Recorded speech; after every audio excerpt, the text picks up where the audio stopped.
안녕하세요. 한혜정입니다. 쇼콜라티에 과정 제1강 초콜릿 기초 지식 강의를 시작하겠습니다. 쇼콜라티의 과정을 선택하신 이유가 혹시 궁금한데요. 이제 쇼콜라티에는 초콜릿을 만드는 사람을 의미합니다. 그래서 그 직업에 대해서 조금 더 말씀드리고 초콜릿에 대한 필요한 지식들을 말씀드리도록 하겠습니다. 쇼콜라티에는 초콜릿을 전문적으로 다루는 직업이라고 써놨는데요. 이제 초콜릿을 단순히 만드는 것 이외에도 초콜릿이 만들어지기까지 다양한 과정에서 일을 하시는 분들도 쇼콜라티에라고 합니다. 그래서 초콜릿에 대해서 원료에 대한 이해가 필요하고요. 그리고 초콜릿의 텍스처와 풍미의 조합 이렇게 나와 있는데요. 이제 다양한 제품 개발을 위해서는 초콜릿의 특징을 이해하고 다른 음식 또는 다른 재료와 조합시킬 수 있는 능력이 필요하기도 합니다. 그리고 디자인, 그리고 어떤 트렌드한 제품을 만들어낼 수 있는지. 이제 디자인 같은 경우는 이제 다양한 디저트 종류에도 다 해당이 되겠지만 초콜릿 같은 경우는 그 부피가 다른 제품보다는 조금 작은 편이기 때문에 그래서 더욱 그 디자인으로 보여지는 게 굉장히 중요하다고 생각을 하고요. 그리고 쇼콜라티에를 다른 말로는 초콜릿 장인 또는 아티스트, 초콜릿 아티스트라고도 합니다. 그래서 쇼콜라티에라는 단어 자체가 굉장히 여러 가지 의미를 갖고 있습니다. 그리고 쇼콜라티에는 이제 초콜릿을 보통 마트나 이런 데서 많이 구입을 하실 수 있는데요. 대량 생산이 이미 되고 있지만 그렇기 때문에 수제 초콜릿을 만드는 쇼콜라티에들이 더 중요한 게 아닌가라는 생각이 들고요. 그 예로부터도 이제 프랑스나 벨기에, 스위스 등을 중심으로 쇼콜라티에들이 많이 생겨났는데요.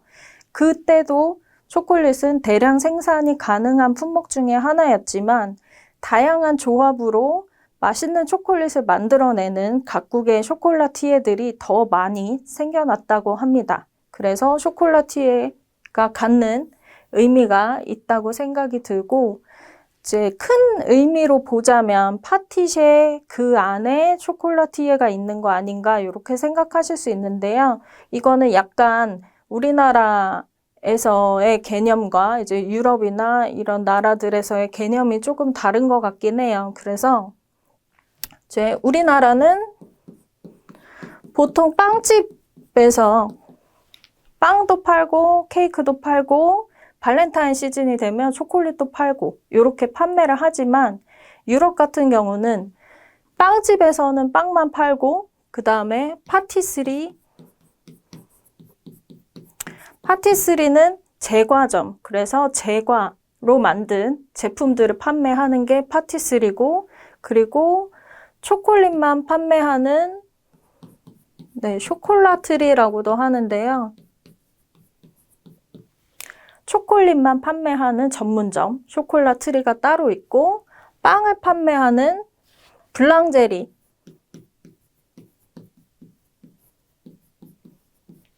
이렇게 우리나라랑 비교했을 때는 좀 더 세부적으로 되어 있기 때문에 쇼콜라티에라는 단어도 이제 초콜릿을 전문적으로 만드는 사람이라고 생각하시면 될 것 같습니다. 그래서 쇼콜라티에가 다양한 분야에서 일을 하게 되는데요. 카카오 자체가 어떻게 길러지고 있는지 그 카카오에 대한 작물, 그렇기 때문에 거기에서 길러진 카카오 빈의 올해 작황이 어떤지, 농장마다의 카카오 빈 상태가 어떤지 품종에 따라서 이제 품질 관리에 힘쓰는 분들이 계시고요. 그리고 트러플 초콜릿이라고 제가 작성을 해놨지만 봉봉 초콜릿이라고도 많이 얘기를 합니다. 이제 봉봉 오 쇼콜라라고 얘기를 하는데 이제 봉봉이라는 거는 프랑스어로 어떤 작은 디저트, 그러니까 사탕도 봉봉이 될 수 있고 뭐 마카롱 같은 경우도 봉봉이 될 수 있고 작은 한 알의 초콜릿을 의미하는 게 봉봉 또는 트러플 초콜릿 초콜릿이라고 얘기를 하고요.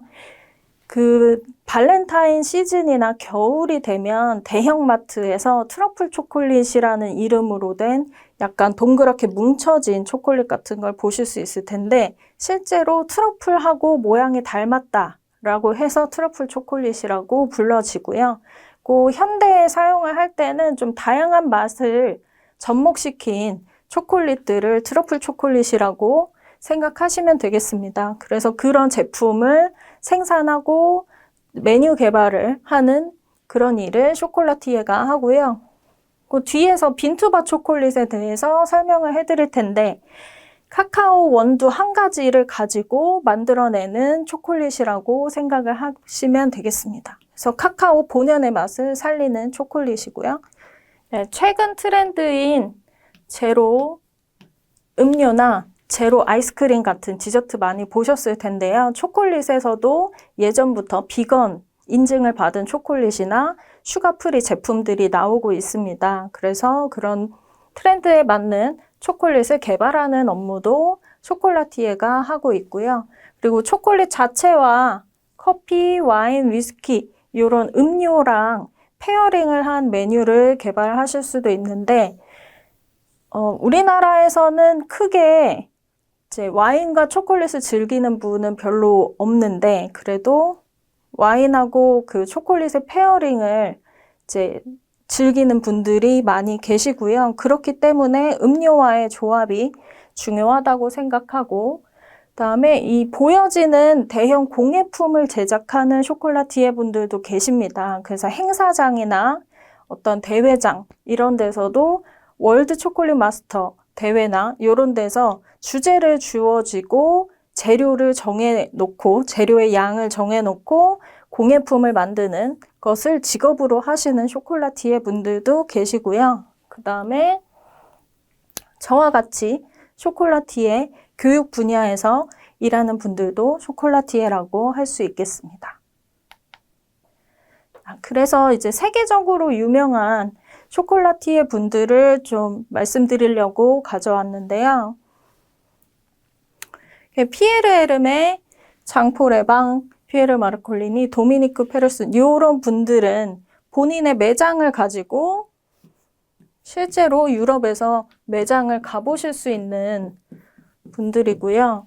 이제 피에르 에르메 같은 경우는 프랑스에서 가장 유명한 그 쇼콜라티에 중에 한 분이세요. 그래서 저도 이제 예전에 초콜릿 박람회에서 실물을 뵌 적이 있는데, 제가 뭔가 말을 붙이거나 이렇게 할 수 없을 정도로 굉장히 유명한 분이고, 이제 다양한 제품군을 가지고 판매하는 매장을 갖고 계시고요. 초콜릿뿐만 아니라 마카롱이나 이제 다양한 잼, 또 스프레드 이런 부분들을 만들어서 판매를 하는 분이고, 그리고 가장 인상 깊었던 거는 시즌마다 이제 다양한 제품이 나와서 여름에는 여름에 어울리는 맛을 넣은 초콜릿 시리즈, 겨울에는 겨울에 어울리는 맛 또는 크리스마스 컬렉션 같은 것들을 항상 제작을 하시고요.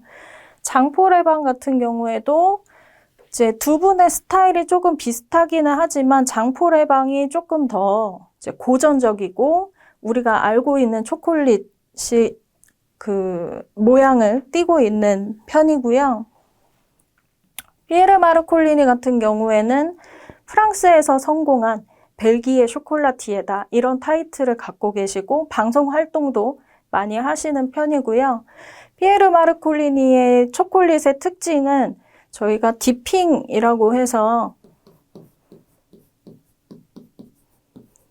이제 맛을 만들어 놓은 가나슈를 초콜릿에 담궜다가 빼는 이 작업을 이제 디핑이라고 하는데, 조금 독특한 디핑 방식을 사용해서 그 식감에 차이를 주는 그런 제품으로 좀 유명한 쇼콜라티에입니다.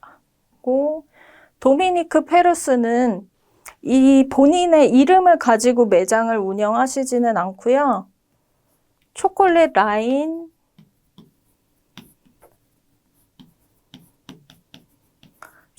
라인이라는 100년 이상 된 그 매장을 다른 형제들하고 같이 운영을 하시는 분인데 제가 실제로 벨기에에 갔을 때 요 본점에서 제 제품을 이제 구입을 했었는데요. 일단은 좀 캐주얼한 느낌의 초콜릿을 많이 판매를 합니다. 왜냐하면 그 벨기에 같은 경우는 그들의 생활 안에 초콜릿이 들어가 있기 때문에 우리가 생각하는 것처럼 작고 아름답고 선물용으로 사용하는 것보다는 내가 그냥 디저트로 먹는 초콜릿. 그래서 그런 느낌의 제품들과 거기에서 인상 깊었던 게 화장품들이 있었어요. 그래서 립 제품이나 로션 같은 제품들을 봤던 게 기억에 남는데 그 초콜릿에 들어있는 카카오 버터가 실제로 좋은 기름이기 때문에 피부에도 굉장히 좋다고 합니다. 그래서 쇼콜라티의 손은 늙지 않는다라는 말이 있는데요. 그래서 그런 카카오 버터를 이용한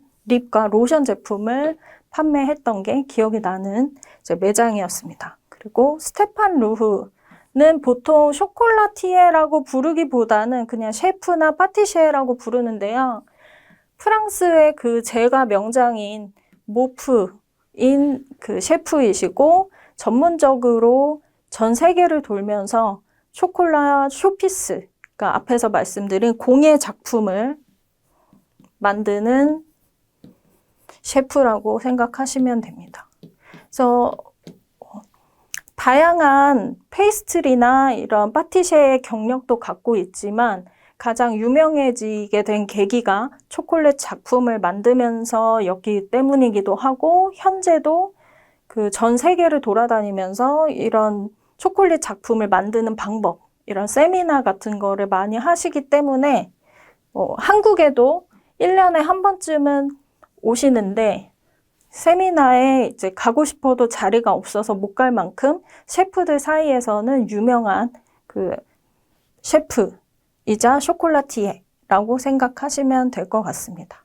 이런 유명한 쇼콜라티에 분들 같은 경우는 검색을 해보시면 더 많은 자료를 보실 수 있을 것 같습니다. 네. 다음은 초콜릿의 역사에 대해서 말씀드리겠습니다. 일단 고대엔 초콜릿이 발견되기는 했으나 초콜릿이 갖고 있는 가치나 이제 먹는 방법을 잘 알지는 못했기 때문에 가공 기술이 없어서 그대로 먹거나 밀대로 으깨서 먹었다. 그래서 이 준비한 사진이 카카오 원두를 옛날에 이런 돌판에 갈아서 먹었다 해서 재현을 하고 있는 사진이고요. 이렇게 으깨진 과육을 물에 타서 바닐라나 고추 그리고 꿀, 과일 이렇게 곁들여서 마셨다라고 전해집니다. 우리가 알고 있는 초콜릿은 단단한 판 초콜릿이지만 이 시대에만 해도 그렇게 만들 기술이 없었기 때문에 으깨서 음료로 마셨다. 기억해 주시면 되고요. 그 카카오의 학명은 테오브로마 카카오입니다. 요 테오브로마 카카오가 가지는 의미는 신들의 열매이다. 그래서 카카오는 굉장히 좀 신비로운 작물로 예전부터 여겨졌고요. 그 이유가 어떻게 먹어야 되는지 몰라서 으깨서 물에 타서 마셨더니 이게 원기 회복에 도움을 주더라. 갑자기 기운이 나더라. 그러면 이게 굉장히 좋은 열매가 아닌가 해서 신들의 열매다 라는 이름을 얻었고 이런 효능을 갖고 있다라는 거는 고대부터 알려져서 군인이나 좀 높은 관료층에서 많이 먹었다고 합니다. 콜럼버스가 마지막 탐험을 떠났을 때 발견을 했다고 하고요. 그 이후에 스페인, 네덜란드, 이탈리아, 프랑스 순으로 이제 유럽 내륙에 전해졌다고 합니다. 그래서 스페인에서 처음 음용을 하기 시작했을 때 이렇게 고추나 바닐라 등을 섞어서 마셨다는 이야기가 있습니다. 그 후에 현대에는 1828년에 네덜란드 화학자인 바노텐이 이제 초콜릿의 역사를 바꾸는 일을 만들게 되는데요. 그것이 바로 초콜릿의 원료인 카카오를 뜨겁게 압착을 시키면 카카오 버터랑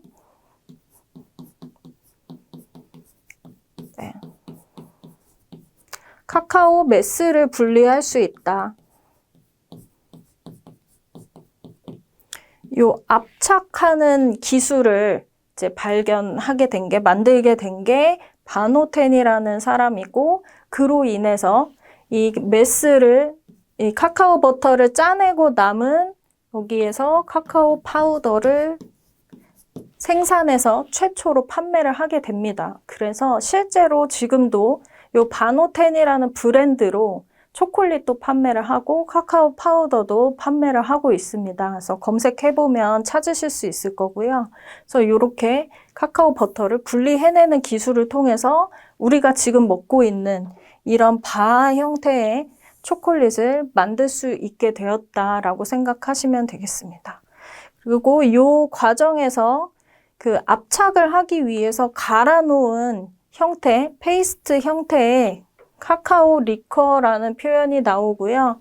이 이후에 카카오 그 초콜릿 제조 공정이나 구성 성분이나 이런 걸 말씀드릴 때도 카카오 리커에 대해서 말씀을 드릴 텐데, 요 카카오 닙스를 갈아놓은 페이스트 형태를 얘기한다. 그래서 여기에서 압착해서 카카오 버터를 뽑아내고 그 후에 카카오 그 원하는 초콜릿에 재료들을 넣어서 다시 굳혀서 판 형태로 초콜릿 바를 만들어냈다라는 거, 현대 초콜릿의 가장 중요한 일이라고 기억해 주시면 되겠습니다.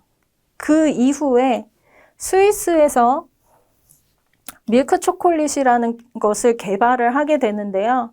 스위스는 낙농 국가이기 때문에 우유가 너무 많이 생산이 되니까 우유를 장기간 보관하기 위해서 분유를 만드는 기술을 개발하게 됩니다. 그래서 그 분유를 여기저기 이제 접목을 시키다가 초콜릿에 넣었더니 너무 부드러운 맛이 나는 이제 밀크 초콜릿이 되었다. 그래서 스위스에 실제로 가보시면 밀크 초콜릿에 대한 자부심이 굉장히 크고요. 다양한 밀크 초콜릿 브랜드들이 있고 여러분들도 이제 많이 맛보셨을 거라고 생각합니다. 그래서 그 현대 초콜릿의 역사 중에서 중요한 두 가지, 네덜란드에서 카카오 버터를 분리하는 기술을 통해서 바 초콜릿을 만들게 됐고, 그 후에 스위스에서 분유 만드는 기술이 개발되면서 밀크 초콜릿을 만들게 됐다. 그래서 스위스의 유명한 초콜릿 브랜드들을 찾아보시면 다 밀크 초콜릿을 판매한다는 거 아실 수 있습니다. 네. 일단 카카오 나무 사진을 보여드리면서 이제 카카오라는 초콜릿의 원재료죠. 카카오에 대해서 설명을 드릴 텐데, 이 사진에서 사실 제일 특징적인 것은 우리가 생각하는 나무는 가지 끝에 꽃이 피고 그 다음에 열매가 열리고 이런 과정이 대부분인데, 이 카카오 같은 경우는 나무 줄기, 그 다음에 뭐 어디든 상관없이 이렇게 열매가 열리는 거를 보실 수 있습니다. 그래서 더욱 신비한 나무로 불리지 않았나라는 생각이 들고요. 앞에서 말씀드린 것처럼 테오브로마 카카오 신들의 열매라는 학명을 가지고 있고, 지금 사진에서도 보이지만 쨍쨍한 햇빛 아래서 기르는 게 아니고 그늘 속에서 자란다. 그만큼 나무의 키가 크지 않다라는 거 보시면 되겠습니다. 근데 그늘에서 자라기 때문에 대규모 농장을 조성해서 이렇게 기계화 시키기가 굉장히 어렵고요. 그리고 아무 데서나 열매가 생기기 때문에 직접 눈으로 보고 열매를 수확해야지만 할 수 있다. 그래서 계속 확인을 해줘야 된다. 그리고 지금도 이쪽의 열매는 조금 갈색을 띠고 이쪽은 노란색, 빨간색 이렇게 한 나무에서도 다양한 색상이 나오기 때문에 품종하고 크게 상관없이, 물론 품종에 따라서 좀 더 많은 이제 뭐 노란색이 많이 나온다든지 이런 확률적인 것은 있지만 한 나무에서도 다양한 색상이 나오기 때문에 색상이 품종을 결정한다거나 카카오의 색상이 익은 정도를 결정한다거나 그렇지는 않다라는 거 기억해 주시면 되겠습니다. 그리고 이 카카오에 대해서 또 자세히 설명을 드리면 이 딱딱한 껍질을 파드라고 합니다. 그리고 그 파드를 갈라보면 그 안에 이렇게 30개에서 50개의 빈이 들어가 있고 하얀 과육으로 덮여 있습니다. 그래서 이 과육이 발효 과정에서 사라지면서 투명하게 변화하고 없어지게 되고요. 그 중간에 세척을 하는 그 과정도 있기 때문에 그러면서 이 하얀 과육은 없어지지만 그 신선한 카카오를 열었을 때는 이렇게 과육으로 덮인 빈과 딱딱한 껍질 파드로 이루어진다. 네. 그리고 카카오의 품종은 크게 3가지가 있습니다. 그래서 먼저 크리올로 종은 전체 생산량의 1%를 해당하고 그만큼 병충해에 약해서 많이 사용을 할 수가 없게 되고요. 그 대신 쓴맛이 적고 향이 강하다. 그러니까 쓴맛이 적고 좋은 향을 갖고 있는 품종이라고 보시면 되겠습니다. 그 다음에 포라스테로 종은 약간 반대 성향을 갖고 있는데 포라스테로는 생산량은 좋습니다. 병충해에 강하기 때문에 그 대신에 쓴맛이 강해서 초콜릿 맛으로 하기에는 조금 너무 쓴 그런 맛을 가지고 있고 그래서 그 2가지를 교배한 트리니타리오 종이 병충해에도 강하고 이제 맛과 향도 좋은 이제 교배종이라고 생각하시면 되겠습니다. 그래서 카카오의 품종은 크게 3가지가 있다. 그다음에 카카오의 원산지는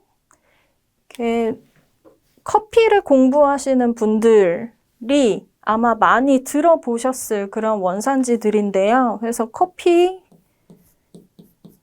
생산국, 커피가 나오는 나라랑 거의 비슷하다라고 생각하시면 되고 서아프리카의 이제 가나 초콜릿에 유명한 가나, 그리고 코트디부아르, 나이지리아, 동남아시아에는 말레이시아 지역에 농장이 많이 있고요. 그리고 인도네시아에도 카카오 농장이 있습니다. 그래서 동남아시아 지방에도 있고 중남미에는 콜롬비아, 베네수엘라 이런 곳들이 이제 커피 생산으로 유명한 곳들이니까요. 에콰도르